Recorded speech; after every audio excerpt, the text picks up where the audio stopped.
Hello everyone. From टे to territory का lecture number second है ये।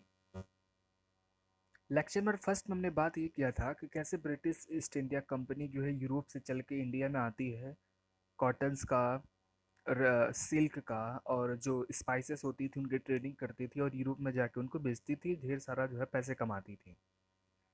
धीरे धीरे जब ये ट्रेडिंग करने लगे तो इन्होंने जो है औरंगजेब जब थे यहाँ के थे, मुगल बादशाह हुआ करते थे, तो उन्होंने अगर उनसे परमिशन ली अंग्रेजों ने कि इस ब्रिटिश ईस्ट इंडिया कंपनी ने कि हमें जो है दो तीन फैक्ट्री बनाने की अनुमति दी जाए। उनको अनुमति मिली, उन्होंने सूरत में फैक्ट्री लगाई और दूसरी जो है कोलकाता में लगाई थी, मद्रास में लगाई थी। धीरे धीरे जो बहुत जगहों पर उन्होंने फैक्ट्री लगाई।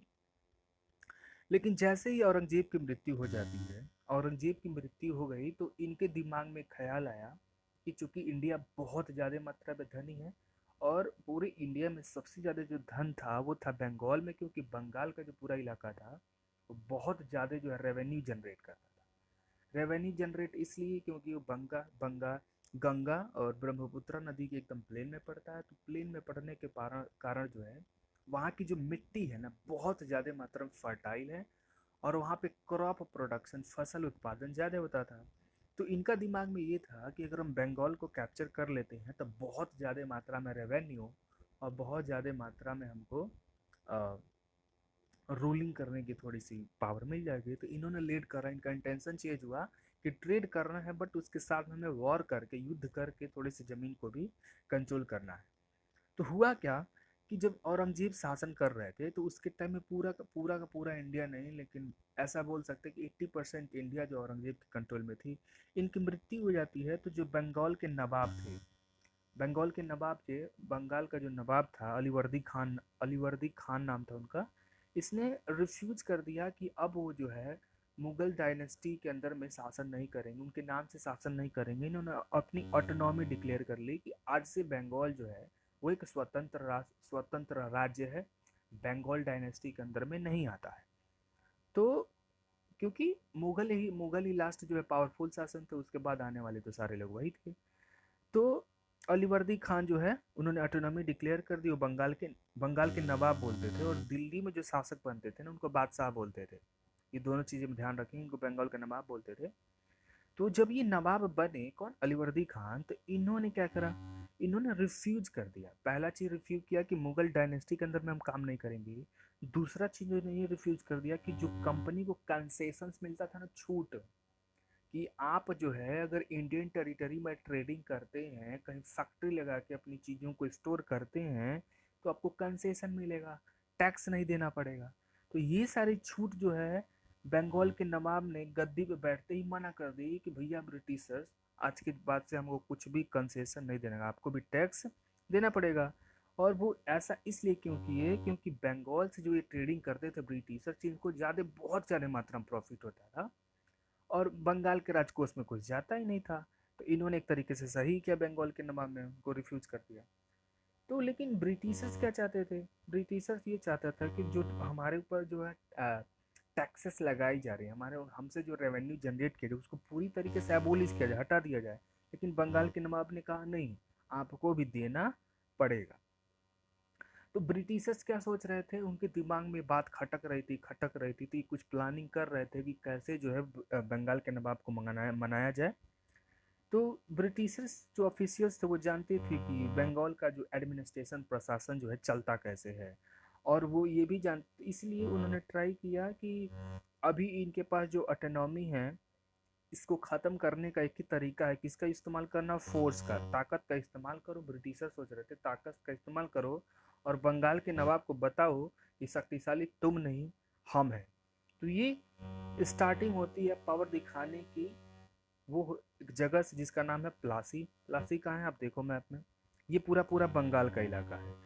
जब बंगाल के मैप की बात करते हैं कब, 1700 टू 1800 के बीच में, तो ये पूरा का पूरा बंगाल है। इस बंगाल में असम है, त्रिपुरा है, आपका पूरा पूरा बांग्लादेश है, अपना बंगाल है।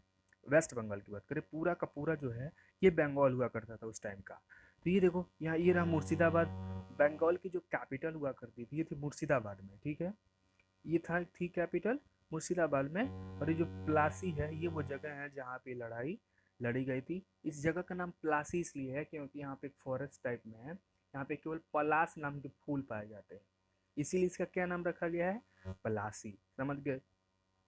तो ये बैटल ऑफ प्लासी लड़ी क्यों गई, लड़ी कब गई, वो था दिन 30 जून 1757 1757 का। तो ये बैटल स्टार्ट क्यों हुआ, ये स्टार्ट इसलिए हुआ था क्योंकि अलीवर्दी खान ने, किसने, अलीवर्दी खान ने उनके ट्रेडिंग राइट्स को देने से क्या कर दिया था, रिफ्यूज कर दिया था। तो डेनाइल ऑफ द ट्रेडिंग राइट्स, उनके ट्रेडिंग राइट्स को जब रिफ्यूज कर दिया तो इन्होंने बैटल करी। तो जो बैटल ऑफ प्लासी लड़ी गई थी, ये सबसे पहली जीत थी किसकी, ब्रिटिशर्स की, यहाँ पे इंडिया में बैटल हुई, बैटल हुई और ये अंग्रेज जीत भी गए। तो ये सबसे बड़ी जीत मानी जाती है। बेसिकली युद्ध हुआ ही नहीं था, अभी कहानी बताएंगे आज हम। यहाँ पे 3 कैरेक्टर हैं।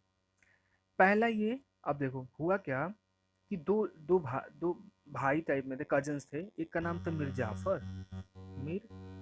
जाफर और दूसरे का नाम था मीर कासिम। तो अंग्रेजों के दिमाग में ये चल रहा था कि हम क्या करते हैं, ब्रिटिशर्स जो बंगाल का नवाब है उसको गद्दी से हटा देते हैं और मीर जाफर को क्या करते हैं, गद्दी पे बैठा देंगे। मीर जाफर गद्दी पे बैठा रहेगा तो वो हमारा पॉपेट रहेगा, हम जो कहेंगे, मुखौटा शासक रहेगा, हम जो कहेंगे कि मीर जाफर से तुम करो वो करेगा।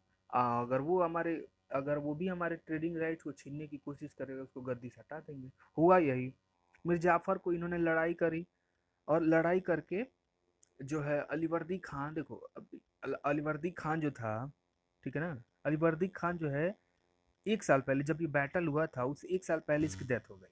ठीक है, उसकी 1 साल पहले डेथ हो गई। तो राजगद्दी पे बैठा था एक और नवाब जिसका नाम था सिराजुद्दौला, ये बंगाल का नवाब बना। जब सिराजुद्दौला बना तो सिराजुद्दौला ने भी अलीवर्दी खान की जो पॉलिसी थी उसको कंटिन्यू करा। अंग्रेजों को इस पे बहुत गुस्सा आया तो उन्होंने क्या करा कि इस सिराजुद्दौला का एक सैन्य कमांडर था, जैसे सेना लड़ती है ना, हर एक नवाब के पास सेना होती थी, तो सेना का जो सैन्य कमांडर था उसका नाम था मीर जाफर। ठीक है ना। तो इसने ये कहा कि हम देखो, इसने अंग्रेजों ने मीर जाफर को चढ़ा दिया इस बात के लिए कि देखो हम जो है सिराजुद्दौला को न्योता देंगे युद्ध करने के लिए, और तुम जो युद्ध करने के लिए अपनी सेना लेके जब युद्ध भूमि में आना तो क्या करना कि लड़ाई करने से मना कर देना। तो मीर जाफर बोला इससे मुझसे क्या फ़ायदा है। तो अंग्रेजों ने ये कहा कि अगर तुम उनसे लड़ाई करने के लिए मना कर दोगे और हमारी टीम में आके मिल जाओगे तो हम तुमको पता है क्या देंगे, तुमको बंगाल का नवाब बना देंगे। ये तो मीर जाफर बहुत खुश हुआ और इसने सेम तरीके से यही किया। बैटल ऑफ पलासी में अंग्रेजों की सेना बड़ी पहुंची और उधर से सिराजुद्दौला की सेना पहुंची, लड़ाई हुई ही नहीं। और सिराजुद्दौला ने क्या कहा, आदेश दिया कि हमला। ये बेचारा मीर जाफर क्या किया, बोला ही नहीं। और अंग्रेजों की टीम में एक इधर टीम थी, तो ये मान लो सिराजुद्दौला की टीम थी, ये ब्रिटिशर्स की टीम थी। तो सिराजुद्दौला की टीम में जो जाफर था ये बेचारा चल चल के इनकी तरफ से हो गया, युद्ध में लड़ाई हुई नहीं। सिराजुद्दौला की इन्होंने क्या कर दिया, बंदी बना दिया, मार डाला युद्ध भूमि में ही। अब नेक्स्ट नवाब कौन बनेंगे, मीर जाफर। तो मीर जाफर जब बंगाल का नवाब बना तो ये देखा था, अरे यार मैं तो बेवकूफ़ हूँ, झूठ मूठ का मैंने अंग्रेजों का शासन दिया, साथ दिया। तो ये देखा कि हमारा जो बंगाल है ये तो बहुत ज़्यादा मात्रा में क्या है, धनी है। तो ये अपना जो है अपने आप को धनी रूप में देखने लगा कि नोटों की गद्दी पे सोना है, राजा महाराजा वाली ज़िंदगी जीनी है, ये सब लगा सोचने। तो दो तीन क्या हुआ कि 2-3 सालों तक इसने शासन किया। उसके बाद में इसने भी रिफ्यूज करना शुरू कर दिया कि नहीं नहीं, आपको भी टैक्स देना पड़ेगा, टैक्स। तो अंग्रेजों की चाल क्या हो गई, उल्टी पड़ गई। तो फिर जो है इन्होंने क्या करा कि अब मीर जाफर का सैन्य कमांडर था, उसका नाम था मीर कासिम। ध्यान से समझना स्टोरी। अब मीर जाफर का सैन्य कमांडर था, उसका नाम था क्या, मीर कासिम। तो इस फिर वही चाल। अब ये क्या कहे कि देखो मीर कासिम हम क्या करेंगे, एक बैटल करेंगे किसके साथ, मीर जाफर के साथ। और वो जो बैटल होगी तो तुमको क्या करना है मीर कासिम कि जब सेना युद्ध लड़ने जाएगी तो अपनी सेना तुम हमारे तरफ से कर लेना और मीर जाफर को हम युद्ध भूमि में ही मार देंगे और तुमको मीर कासिम को बंगाल का नवाब घोषित कर देंगे। ये भी बेचारा कहा ठीक है। अब युद्ध भूमि में लोग पहुंचे तो एक और युद्ध होता है, उसको बोलते हैं बैटल ऑफ बक्सर। उसको अभी नेक्स्ट स्लाइड में पढ़ेंगे। बैटल ऑफ बक्सर, बक्सर कहाँ है, बिहार में एक जगह है बक्सर। तो वहाँ पे ही लड़ाई लड़ी गई थी। समझ में आ गई ना स्टोरी। तो 3 कैरेक्टर ध्यान से सुनो। पहला कौन है? सिराजुद्दौला। दूसरा कौन है? मीर जाफर। तीसरा कौन है? मीर कासिम। स्टोरी समझ में आ गई तो युद्ध की। अब चलो भी स्टार्ट कर।